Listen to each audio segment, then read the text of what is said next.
26 जनवरी को गणतंत्र दिवस की परेड कई मायनों में खास रहने वाली है, क्योंकि इस बार मेड इन इंडिया हथियारों और सैन्य वाहनों पर ज्यादा जोर रहेगा। गणतंत्र दिवस परेड में कपिध्वज नाम से वाहन को प्रदर्शित किया जाएगा, जो जमीन और पानी दोनों पर चलने में सक्षम है। इसका नाम महाभारत काल के अर्जुन के रथ पर रखा गया है। उस रथ पर बजरंग बली का ध्वज भी लगा हुआ था। इसके अलावा चेतक नाम का एक ऑल टेरेन वाहन भी प्रदर्शित किया जाएगा, जिसमें भारतीय सेना की तरफ से अलग अलग ऑपरेशनों में प्रयोग होने वाले और वाहन भी शामिल होंगे।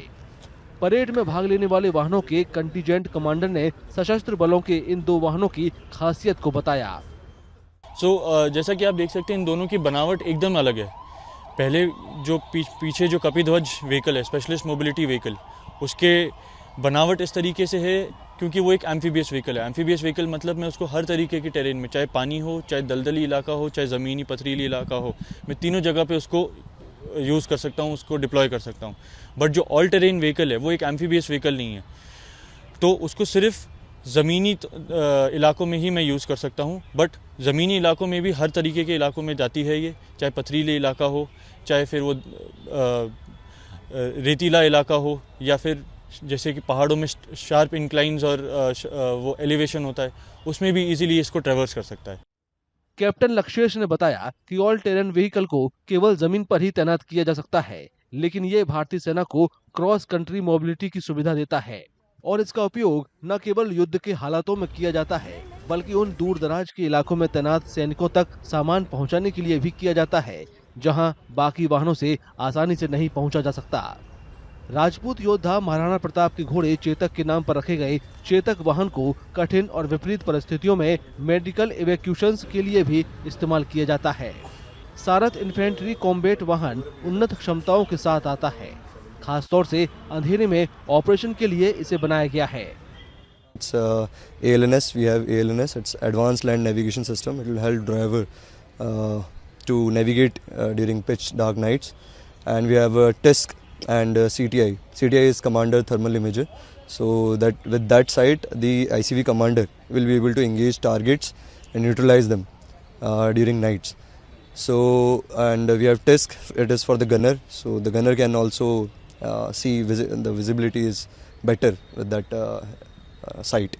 नाग मिसाइल सिस्टम को रक्षा अनुसंधान और विकास संगठन यानी DRDO ने विकसित किया है। इसे हर मौसम में दुश्मन के टैंकों से निपटने के लिए डिजाइन किया गया है और ये पानी और जमीन दोनों पर चल सकता है। The equipment you are seeing behind me is the Nag missile system. It is an anti-tank guided missile which is having the capability to engage the enemy fortified tanks in day and night conditions. It is having the range of 4 kilometers. So it can engage any kind of tanks of our enemy. Or it is having the missile which is fire and forget missile, which is also having the capability to attack from top. So these are its specifications. Sir, it can be deployed in any of the terrains across the country, sir. It is amphibious, so it can work in land and as well as water bodies. 26 जनवरी को T-19 युद्धक tank भी प्रदर्शित किए जाएंगे। मूल रूप से रूस में निर्मित T-90 टैंक में कई संशोधन हुए हैं और अब ये पूरी तरह से स्वदेशी हो गया है।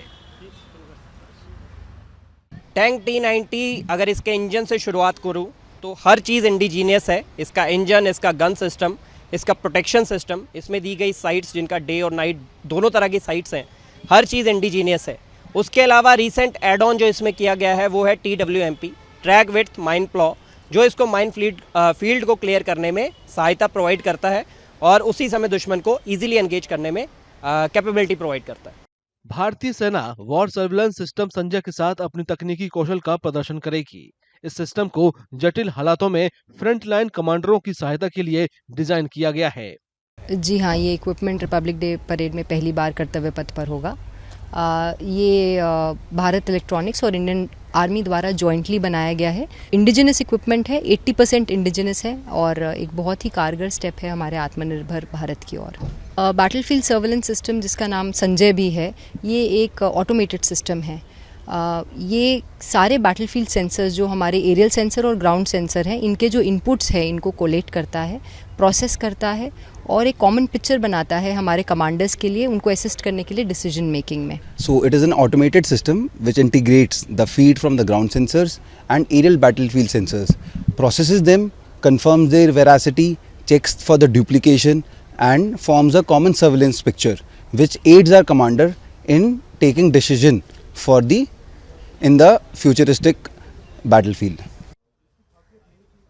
भारतीय सेना गणतंत्र दिवस परेड में सैनिकों और उपकरणों को तेजी से ले जाने के लिए शॉर्ट स्पैन ब्रिजिंग सिस्टम को भी प्रदर्शित करेगी।